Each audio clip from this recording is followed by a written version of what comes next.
ডাকাত গুন্ডা বদমাশ আমরা বানাই না। বেগম পাড়ায় বাড়ি করে এমন মানুষ আমরা বানাই না। দেশের সম্পদ লুণ্ঠন করে এমন মানুষ আমরা বানাই না।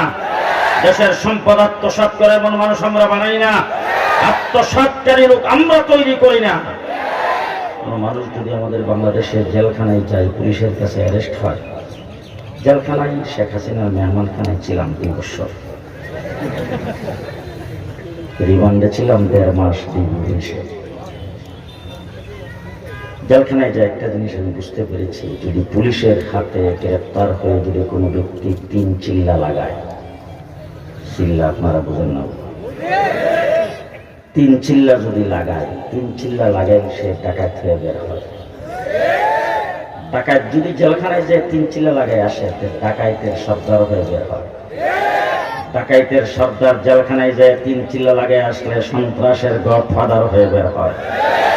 আমি আজকে আপনাদের সামনে চ্যালেঞ্জ করে বলে গেলাম, নিয়ে আসেন চুপ, ডাকাত, গুন্ডা, বদমাশ, সে যত বড় খারাপ হোক না কেন, নিয়ে আসেন আমার কাছে, আমি আমার খানকায় নিয়ে যাব, অথবা কাকরাইল মসজিদে নিয়ে গাঁটটি দিয়ে 4 মাসের জন্য চালান করে দেব। 4 মাস পরে এসে আপনাদের রাস্তা দিয়ে হাঁটলে দেখলে মনে হবে দেওবন্দ মাদ্রাসার সাইকেল। ওরা মানুষকে মানুষ বানায়, আমানুষ বানায়। ও আমার ভাইয়া, আমি সংক্ষিপ্ত সময় কোন কথাটা আপনাদের সামনে বলবো। আজকে আপনারা এখানে এসেছেন, আমরা সবাই মুসলমান, কি বলেন? এই কথাটা বলতে আপনাদের কোনো লজ্জা আছে? গর্বই আছে?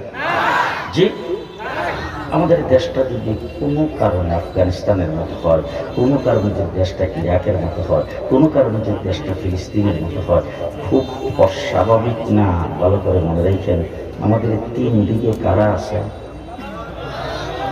জি, খুব ভালো মানুষ, মুসলমানদের খুব জরুরি, মসজিদ মাদ্রাসাকে খুব ভালোবাসে। জি, 3 দিক যারা কাঁটাতারের বেষ্টনী দিয়ে আমাদেরকে বেষ্টনী করে রেখেছেন, যারা ফেলানিকে পাখির মতো গুলি করে হত্যা করেছেন, যারা কুচু কাটা করেছেন গুজরাটের মুসলমানদেরকে, যারা বাবরি মসজিদকে ভেঙ্গে মাটির সাথে মিশিয়ে দিয়েছেন, যারা কাশ্মীরের মুসলমানদের রক্তে লাল করেছেন রাজপথ, কাশ্মীরের বাচ্চা পর্যন্ত তাদের হাতে নিরাপদ নয়। সেই ভারত আমাদের 3 দিক যারা, আরেক দিক হলো সাগর।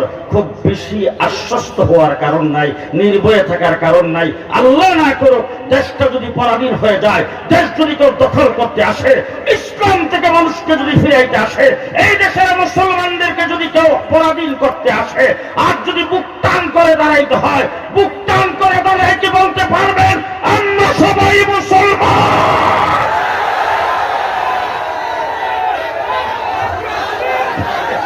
নারায়ে তাকবীর, নারায়ে তাকবীর।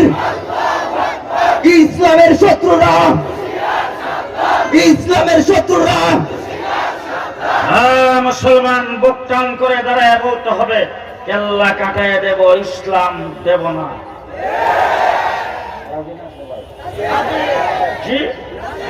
জীবন দিয়ে দেব, ইমান দেব না।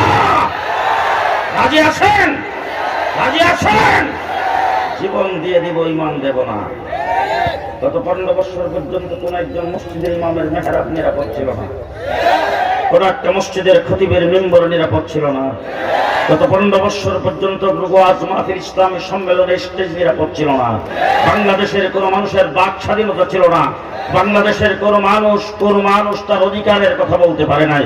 15 বছর পর্যন্ত যারা নির্যাতন করেছে, জেলখানা বানিয়েছে দেশটাকে, যারা জেলখানার মতো মানুষকে আবদ্ধ করে রেখেছেন, মানুষকে কথা বলতে দেয় নাই, মানুষের অধিকার নিয়ে কথা বলতে দেয় নাই, মানুষকে আওয়াজ করতে দেয় নাই, সমস্ত মানুষকে যারা জিম্মি করে রেখেছেন, আজকে বোঝা যাচ্ছে তোমরা তোমাদের দলীয় পাওয়ারে সেগুলি করে নাই, পুলিশ বাহিনীর অস্ত্রের বিনিময় করেছ।